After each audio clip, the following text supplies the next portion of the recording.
Hi everyone. My name is Karen Bettler. My full-time job is in the Department of Student Leadership, but I'm crafty, right? Since I was a little girl, my mom has taught me lots of different ways to fix things when we have clothing issues. So we're gonna do a few things today, but like I was saying before we started the cameras rolling, there's always gonna be different situations with what you have going on with your clothes. So what I'm doing today is just like some bare minimums.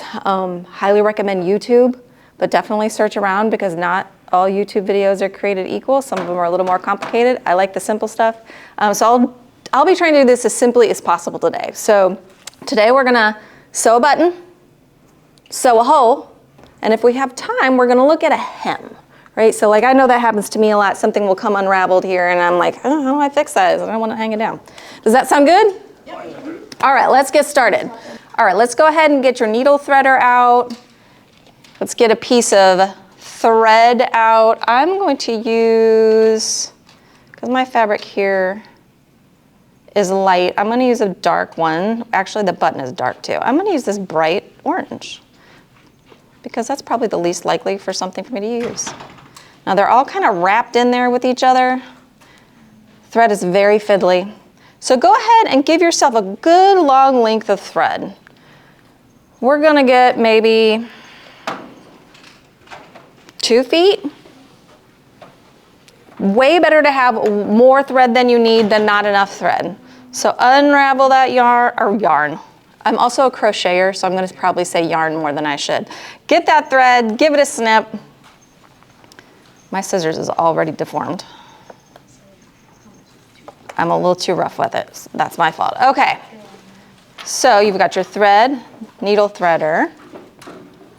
And then you're gonna wanna pull a little needle guy out. Don't lose it. Now for any of you, I noticed that there's some people with some really dark fabric. For this, for right now, I would pick a contrasting thread while we're learning. Because black on black is not much fun for your eyeballs. So if you do have a needle threader, these things are easily lost and easily bent into oblivion, so you can't even use them. But if you have one, great. So you see these like funky little wires at the end that look like a, I don't know, like a, what is that, a trapezoid? No, parallelogram. You're gonna take the very end where that's folded, right there at the end, and you're gonna stick it in the eye of that needle. Y'all, I have terrible close-up eyesight since I've gotten old. All right, so once it's in there, you notice there's a look, oh look, there's a big old hole that I can stick my thread through. So keep that in place. Take the end of your thread and you're going to stick it in the hole of the wire of the needle threader. Stick it in there, pull it through a good bit, and then you can pull the needle threader out and pull that thread through. Ta-da! So now we've got, does everybody have a thread through the eyeball of a needle? Now this is what I do because it is really terrible if your needle keeps coming out of your eye of your needle and you keep having to rethread it. I double up. So I pull the thread through until the ends are even. See, my needle is very attached. It's not coming out. And then I go ahead and I'm gonna knot those two ends together. I personally like to knot it twice. Try to line those knots up so that it looks like they're on top of each other. Because sometimes fabric is a loose weave, and if your knot is too small, it's gonna pull right through. This may be too much, y'all. If you can't do it, it's okay. All right, so now I have a needle with thread and a double knot. See, that knot is pretty visible. Okay, so we're starting with a button because we're gonna fix the hole that I made in my fabric. You guys don't need to make a hole, it's fine. So when you're sewing on a button, you want the button and the hole to actually be able to line up. So I kind of outlined that a little bit in pencil. I did not make the hole big enough for this giant button, but it's okay, we don't need it to be. So you want to make sure that they line up so that when you put the button back on, it's not like wonky and uneven. So you can do that a couple of ways. You're gonna line up your shirt. Imagine that there's like buttonholes all the way down, or you're lining up your pants. Maybe you need to loosen or tighten the pants, whatever you wanna do. Sometimes the little holes of where the button was are still there. That's amazing, because then you can just sort of stick your button over the top of where those holes were and sew it on, and it'll line up great. Sometimes it's not that easy, so you have to make sure it lines up. You have a couple options. One, if I can pick up the needle, you could get a little pencil and just go in there, just make a little mark in the hole so that you then know where to sew that button once you take that off of there. You could, advanced maneuvers, hold it in place and then stick the needle through the hole. The risk you run here is that you're accidentally gonna catch the hole or that top layer of fabric, like I kind of did. But since I don't have a pencil, I'm doing it this way. So I lined it up and I'm gonna pull my thread through. Now don't pull too hard. If you pull too hard, you're gonna yank your thread right back through and there's gonna be a little tiny hole, and that's very annoying. Just pull just enough until you feel it catch. And you may wanna check, because we doubled up on our thread, to make sure there's not like a weird loop in the back. So now one side, I wish I had gotten a piece of fabric that it was like right side and wrong side. So where the knot is the side of the fabric nobody sees, right? That's the kind of what faces your body. You want the button on the correct side, the side that people will see, on the outside. Go ahead and stick the needle through a hole, and you have options here. I personally like to do whatever best fits. I just touched the microphone, I'm so sorry. I like to do what best fits or matches the other buttons on the garment. You can sew, so it's 2 parallel lines, and I'll show you what that looks like in a minute. Or you can do an X, whatever feels nice to you. So you're going to pull that thread through, hold the button in place, and then because I'm gonna do parallel lines, I'm gonna stick that needle through the hole above it. So it came out one hole, I used a bottom hole.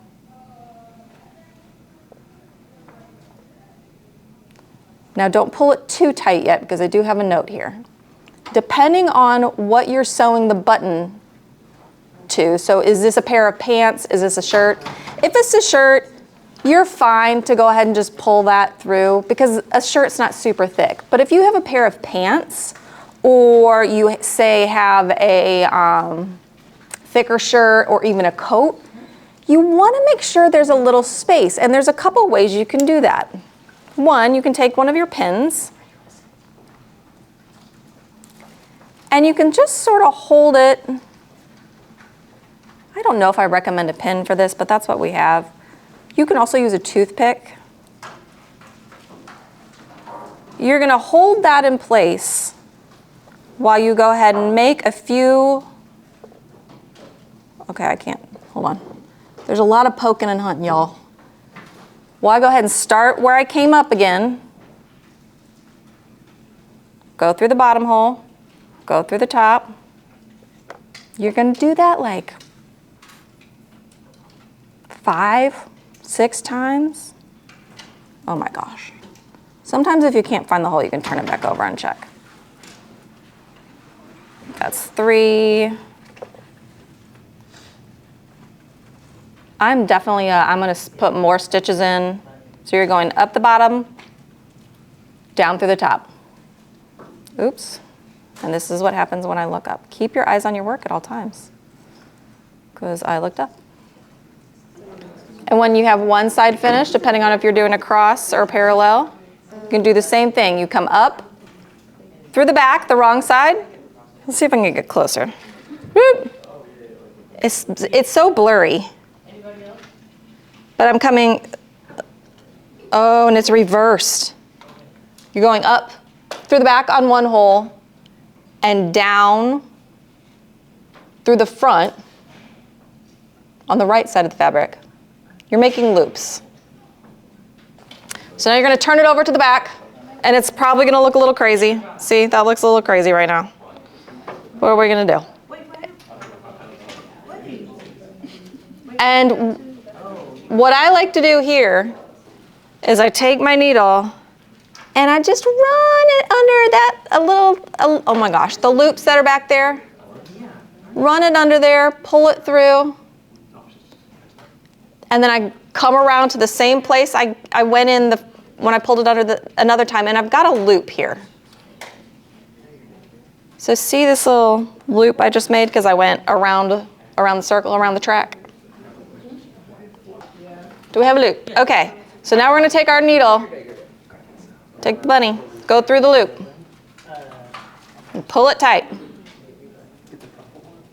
I don't know why I like to do that, but I do. It just feels more secure. And now, you're gonna make another loop, but don't go through under the needle this time. We're just gonna tie a knot. But the way that you do that is make another loop, make it go through the hole. And here is the tricky bit, is we want that knot to be pretty close to the fabric and to the button. So I kind of hold it in place, pull it, hold it in place, pull it, and then when I get really close, I just stick my finger over the whole thing and hold it down. Hold it down firmly, and then I just pull that thread until I can't pull it more. Sometimes it helps just give it little jerks. And now what I now have is a needle. What's that called? A knot. It's a different N sound. And now I've got a knot that's pretty close to where that is. And because I'm a paranoid person, I'm gonna do another knot, but you don't have to.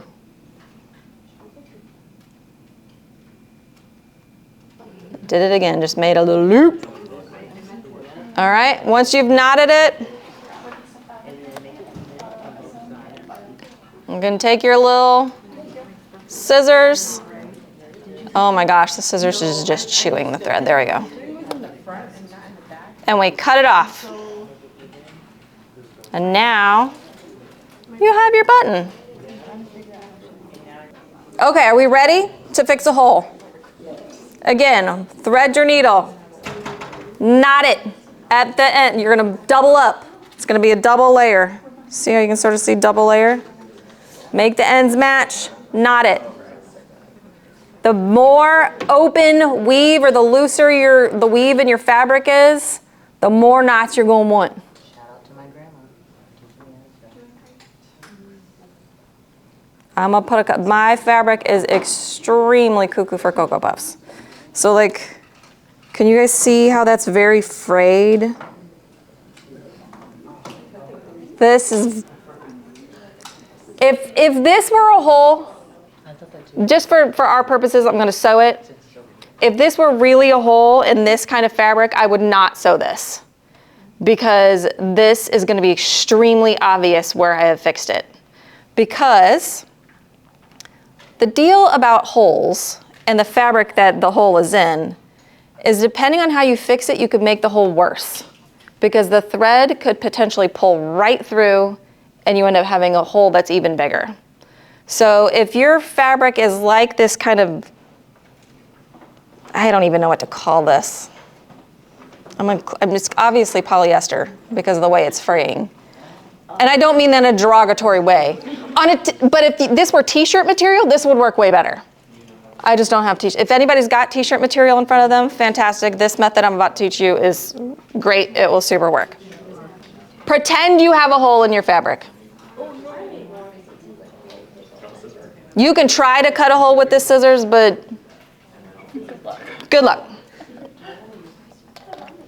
But pretend you have a hole in your fabric. You're going to go to the wrong side, so not the front. You're gonna flip that shirt inside out, you're gonna turn the pants inside out, whatever it is, you're gonna turn it inside out and work from the back. When you're fixing a hole, you're gonna wanna give it just a little bit over on the ends, because if you start too close, you're gonna pull your hole bigger. It's just not gonna be good. So you're on your wrong side of the fabric, right, where we turned our clothes inside out, or on the back side of the fabric. You got a couple of options. One, you pull that through, and you can do some loops, right? Remember how I just did? Make sure though, if you're gonna do this, You are giving plenty of room on both sides so you are in the good part of the fabric. If you get too close to where it's kind of frayed and weird, you're gonna pull that hole open again. I don't personally love this method, the loopy method, but I'm gonna show it to you.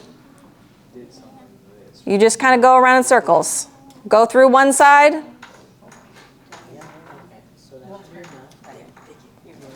And then just bring it around. Go through that side again. This is not my favorite method, obviously. Is this the easiest method? I think the other way is easier. I'll show that to you in a second. You can loop it around. Loop it. Now if you have super stretchy fabric, don't pull too tight or you're gonna end up, it's not gonna look great, y'all. Right now we're doing function, we're not doing form. Loop it around. Loop it around. Ugh. I don't like this method at all, but I'm doing it. You're kind of moving your way across the hole. It looks really terrifying right now because it just looks gross. So I did it. It literally looks like somebody got stitches, right? It's gonna be puckered because you don't have extra fabric there. Right now we're just trying to keep the hole from spreading. This is for stuff that you're like, I don't really care what this looks like. I just really love these pants and I don't want to ever give them up and I just kind of wear them around. My preferred method, and I'm not gonna restart my thread because y'all, that's the biggest pain. We're gonna do another hole, maybe. All right, hold on. Now this next thing I'm gonna tell you, we're gonna hit two birds with one stone. This will also work on a hem. And so does you guys know what a hem is? Is that at the bottom of like a sleeve or at the bottom of your pants? It's where they've taken the edge of that unfinished fabric and kind of folded it over. That's the hem. And this little part where they have sewn it is the part where you sew. So here's my hole. Again, I'm gonna give it a little extra room.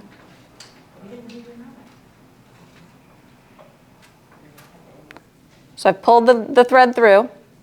We're on the wrong side again. I've folded it to kind of be able to see. And I go in, and then in and down, and then in and up. See? Down, up, down, up, down, up. See what my needle looks like? And don't pull too tight, because what happens if we pull too tight? We're gonna get like weird gathers, it's gonna be all puckery. If you end up pulling too tight, it's okay. Just kind of gently tug your material again till it's flat. And I will show you why I like this one so much better. If we flip over to the right side of the fabric, so much better. Doesn't that look much better than the other one? Yeah. Yes. It's still gonna be weird and puckery because it's a hole. We didn't have extra fabric to sort of make it nice, be nice and flat. And there you got your little things here. Now you're gonna definitely wanna use matching thread on this one, unless you're going for that contrasting kind of fun look. But it is real obvious because I am not, has anybody read like old school books and they're like talking about somebody sewing and they make tiny even stitches? I'm not that person. Mine are not even, they're a little wonky. That's why matching thread to whatever your fabric is really important, or close, right? You could use a black thread with something that's navy. All right. So that is a button, a hole, and a hem.